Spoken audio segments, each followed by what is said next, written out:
Bueno, pues empezamos un nuevo tema. En este caso vamos a hablar del aprovechamiento de biomasa. Pero antes vamos a introducir el tema un poco hablando de la energía, del sistema energético que tenemos actualmente en el mundo. Pues bueno, hace ya bastantes décadas que se está poniendo en cuestión este modelo. Si no poniendo en cuestión, investigándolo y prestándole una atención especial. ¿Por qué? Pues porque por un lado cada vez las demandas de energía son mucho mayores y por otro lado hay distintas fuentes de energía de donde conseguirla. Unas son más respetuosas con el medio ambiente, otras mucho menos. Pues en el libro creo que tenéis una imagen hecha de la NASA en el que sale todo el planeta, ¿no? De la contaminación lumínica. Bueno, básicamente lo que veis aquí. En este caso, yo he preferido me ha llamado la atención esta imagen, centrarnos en la península ibérica. En la imagen del libro se ven grandes diferencias entre el norte y el sur. Son la diferencia entre el primer mundo y el resto. Evidentemente, existe mayor consumo energético en el primer mundo que en las zonas más deshabitadas del planeta. La península ibérica también se ve así, como veis. Las ciudades más pobladas, por ejemplo, en la costa, la línea de las costas suele ser bastante más poblada y ciudades grandes como Sevilla o Madrid o Barcelona, estas zonas de por aquí vamos viendo, Valencia o Lisboa mismamente, ¿veis?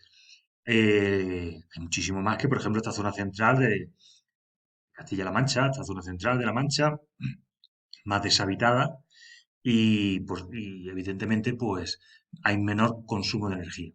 En cualquier caso, esta imagen nos muestra la diferencia entre las zonas más habitadas y las menos. Evidentemente, mayor consumo a mayor población. Bueno, al final he buscado la imagen del libro y os las pongo también aquí. Como ven, a pesar de que se ve también una clara diferencia entre el norte y el sur, de las zonas más ricas y más pobres del planeta, también la globalización ha afectado al consumo energético a nivel mundial. ¿Esto qué se debe? Pues se justifica con el aumento demográfico, un incremento de la renta per cápita, las migraciones a las zonas urbanas, que como pasaba en el que os he puesto antes de España, se ven las ciudades con más luz, porque hay mayor número de habitantes. Bueno, y otra cosa también, las nuevas tecnologías. Las nuevas tecnologías ya todo el mundo la utiliza y todo el mundo en todo el planeta, pues para eso requiere consumo energético en todo el planeta. Un tema del que se habla mucho en los últimos años es precisamente del modelo energético. Pues nuestro modelo energético depende fundamentalmente de los hidrocarburos como principal fuente de energía. ¿Pero qué le pasa a esta fuente? Porque se trata de recursos finitos, es decir, que se prevé que en los próximos años, las próximas décadas, pues cada vez se terminarán agotando. El caso es que la demanda de este tipo de energía cada vez es mayor, pero por otro lado, la extracción del petróleo no puede acelerarse, o sea, no se puede sacar a mayor ritmo, porque, porque lo que conseguiríamos es agotar los yacimientos de forma prematura. Aunque todavía haya por ahí algunos negacionistas, ya prácticamente nadie duda a estas alturas de la vida de la realidad de lo que es el cambio climático y de que la mano del hombre es el principal causante del desequilibrio del clima a nivel mundial, es decir, del cambio climático. Por resumirlo de alguna manera, podríamos decir que nuestro modelo actual energético está basado en una enorme dependencia de los combustibles fósiles, lo que está directamente relacionado con el cambio climático. Y esto pues nos obliga, o al menos debería de obligarnos, a tomar una serie de medidas. La primera sería ahorrar, ahorrar con un consumo energético pues, razonable. La segunda es poco a poco ir apartando y olvidándonos de los combustibles fósiles y diversificar las fuentes de energía. Como digo, siempre que sean distintas de la tradicional de los hidrocarburos. Hablando de fuentes alternativas, pues algunas de las más importantes pueden ser la solar, aquí está representada con con un solecito, la eólica, son fuentes limpias, de energía limpias. No aparece aquí otras que hay de tipo hidráulico, que las que suele haber en las presas de los pantanos. Pero bueno, la solar también aparece por aquí. Una que a nosotros nos interesa especialmente es la que representan estos arbolitos, la que se obtiene de la biomasa forestal. El objetivo principal será precisamente diversificar las fuentes de energía. Aunque una cosa también tenemos que hacer, prepararnos para, para un inevitable cambio climático, en el que los periodos de sequía serán cada vez más prolongados, pero al mismo tiempo cada vez son más frecuentes estas lluvias torrenciales, cada vez ya es que nos estamos acostumbrando directamente a ellas. Otra de ellas es el aumento del nivel del mar, por tema de ese derretimiento, el derretimiento de los glaciares. Y esto, otra cosa que lleva de la mano son los constantes incendios forestales, de los que tanto se oye, no solo aquí en España, sino en las zonas de California, en Australia. Eso es otra cosa que nos estamos acostumbrando ya y lo vemos como cotidiano. Lo que está muy claro es que todas estas cosas vienen principalmente, pues, ocasionadas por la mano del hombre.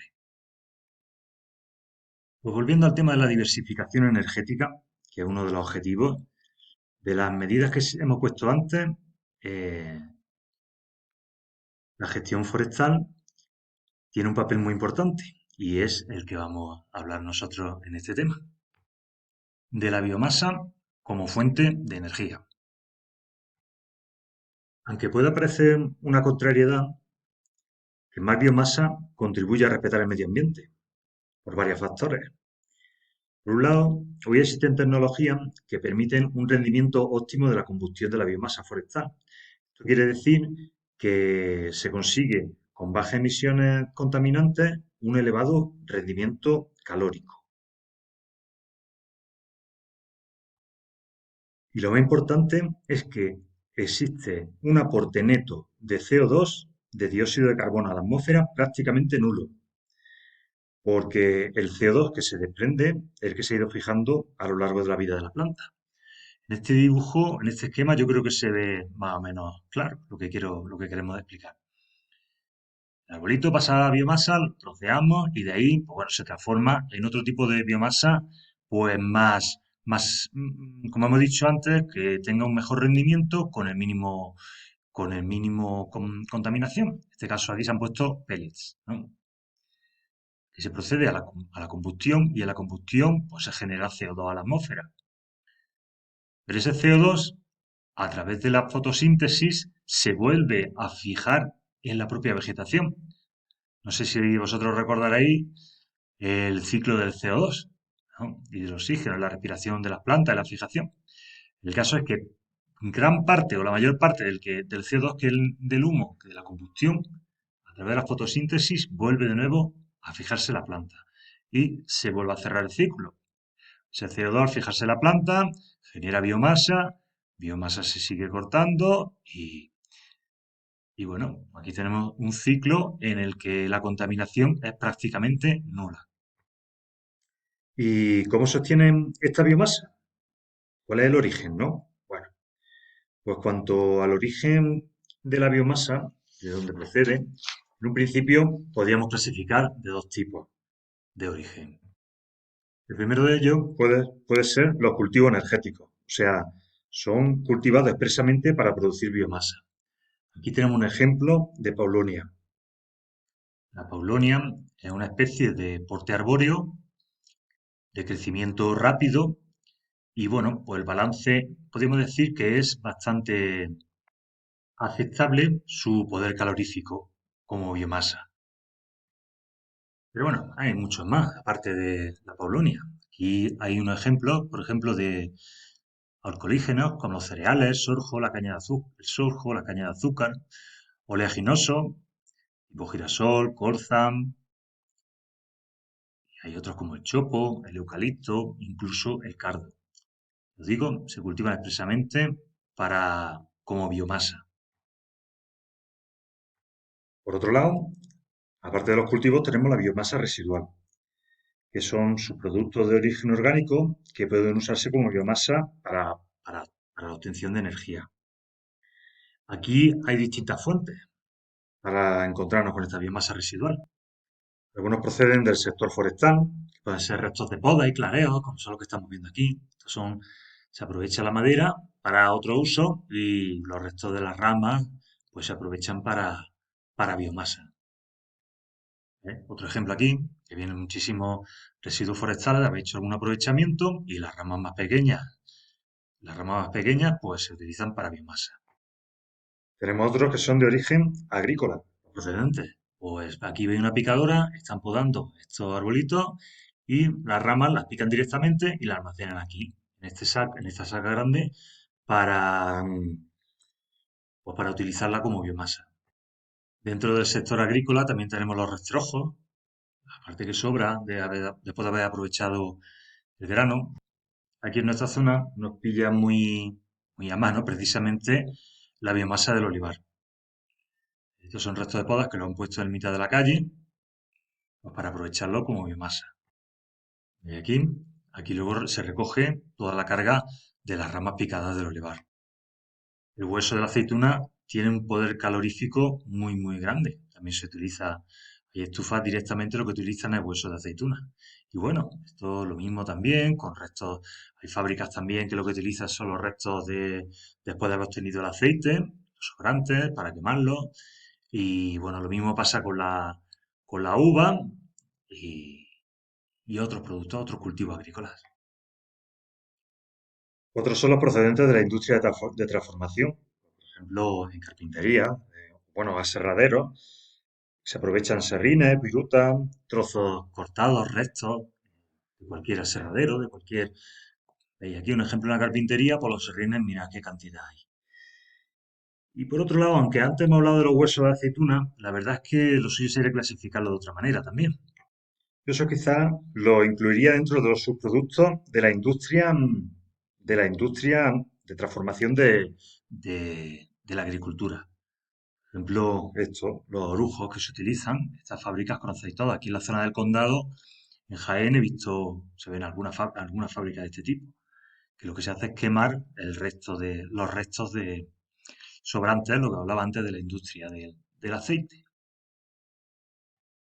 Pero igual pasa con la cáscara de almendra. ¿Eh? Aquí en este dibujito aparecen los tres estados, ¿no? Aquí la han pelado, pues es lo que se aprovecha esto. La cáscara, pues también es utilizada como biomasa. Bien, como he dicho antes, pues lo mismo sucede también con el hueso de la aceituna. Pero bueno, a nosotros en este tema lo que realmente nos interesa son los producidos por el sector forestal y principalmente los que son frutos de trabajos de aprovechamiento de nuestros montes. Y dentro de estos trabajos, en primer lugar, tenemos los clareos y primeras claras. Aquí se suele actuar sobre la corta de árboles de escaso diámetro y elevada ramosidad. Aquí tenemos otro ejemplo, diámetro que no es muy grande y se aprovecha también las ramas. Otro ejemplo, donde se podía actuar mediante clareo y primera clara, como veis, siguen siendo escaso diámetro y bastante ramosidad. Tenemos también las denominadas últimas claras o cortas finales. En este caso, los pies tienen mayor diámetro y apenas ramosidad. Aquí veis un ejemplo que nos han señalado este para cortarlo y han señalado este otro también. Otro ejemplo de últimas claras o cortas finales, pues podrían ser estos. ¿Veis? Aquí en este caso son pinos, parece piñonero, no lo veo muy bien. Y como veis, tienen también mayor diámetro y la ramosidad pues es mucho menor. Bueno, pues nada, espero no haberos dado mucho la chapa y que hayáis aprendido algo. Pues lo dejamos aquí por hoy. Un saludo y hasta luego, adiós.